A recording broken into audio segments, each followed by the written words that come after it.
अस्सलामुअलैकुम my YouTube family, कैसे हैं आप सब लोग। उम्मीद है आप सब खैरियत से होंगे। आज मैं आपको जो रेसिपी बताने जा रही हूँ वो है आम का मुरब्बा कैसे बनाते हैं, जो कि बहुत इजी और सिंपल सी रेसिपी है। चलें जी रेसिपी स्टार्ट करते हैं। बिस्मिल्लाहिर्रहमानिर्रहीम।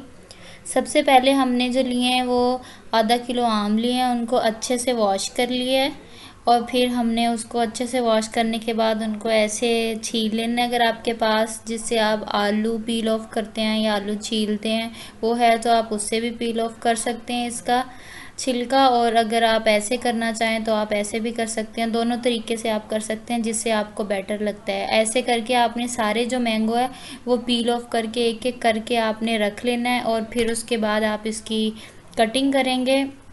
ये सारे मैंगो हमने पील ऑफ करके रख लिए हैं।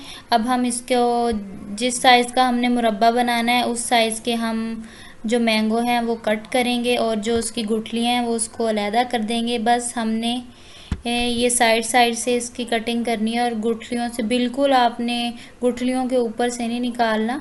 सो ऊपर ऊपर वाली जो तय होती है आपने वही उसको जिस साइज़ का आपने मुरब्बा बनाना है उस साइज़ में आपने उसको कट कर। उसके बाद आपने एक कढ़ाई लेनी है जिसमें आपने 1.5 लीटर जो है वो पानी ऐड करना है। पानी ऐड करने के बाद आपने पानी को बॉईल कर लेना है। बॉईल करने के बाद जो आपने मैंगो रखे हुए हैं जिसको आपने कट करके साइड पे रखा हुआ है, बॉईल आने के बाद हम वो इसमें ऐड कर देंगे और फिर उसको 20 मिनट्स जो है वो हम इसको बॉयल पकाएंगे इस पानी में। ये मैंगो जो हैं वो गल जाएंगे ऑलमोस्ट, ज़्यादा भी बिल्कुल नहीं गलना चाहिए, मतलब मीडियम होने चाहिए। तो फिर हम उसका जो पानी है वो उसको निकाल के साइड पे रख देंगे और फिर जी हम अपनी जो चाश है वो रेडी करेंगे। तो उसी कढ़ाई में हमने 1 पाव के करीब शुगर ली है, 250 ग्राम्स चीनी। तो आधा किलो मुरब्बा बना रहे हैं तो उसके लिए हमें 250 ग्राम ही चीनी चाहिए, 1 पाव।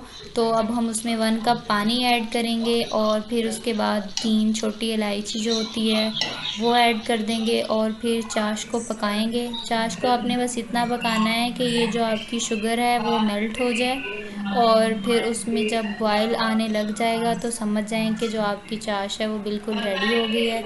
तो आपने इसमें फिर मैंगो जो है वो ऐड कर देने हैं। मैंगो ऐड करने के बाद आपने इसको कम से कम आधा घंटा रखना है लो टू मीडियम आंच पे, तो ताकि ये जो मैंगो है वो शुगर को एब्ज़ॉर्ब कर लें, इस चाश को एब्ज़ॉर्ब कर लें। तो फिर ऐसे हमारा जो आम